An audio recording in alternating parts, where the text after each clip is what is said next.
Fascist সরকারের আমলে বিভিন্ন দুর্নীতির সাথে জড়িত ছিল, তাদেরকে অবশ্যই আমরা আইনের আওতায় আনব। ফ্যাসিস্ট আমলে যারা বিভিন্ন ধরনের দুর্নীতি, অনিয়ম ও জনস্বার্থ বিরোধী কর্মকাণ্ডের সঙ্গে জড়িত ছিল, তাদের কাউকে কোনোভাবে ছাড় দেওয়া হবে না বলে মন্তব্য করেছেন ভূমি ও পার্বত্য বিষয়ক প্রতিমন্ত্রী ব্যারিস্টার মীর মোহাম্মদ হেলাল।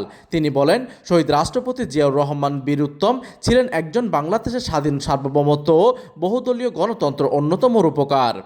গত শনিবার দুপুরে চট্টগ্রাম উন্নয়ন কর্তৃপক্ষ সিডির আয়োজিত বিএনপির প্রতিষ্ঠাতা শহীদ রাষ্ট্রপতি জিয়াউর রহমান বীর উত্তমের ৪৫তম শাহাদাত বার্ষিকী উপলক্ষে পবিত্র খতমে কোরআন, আলোচনা সভা ও দোয়া মাহফিলে প্রধান অতিথির বক্তব্যে তিনি এইসব কথা বলেন।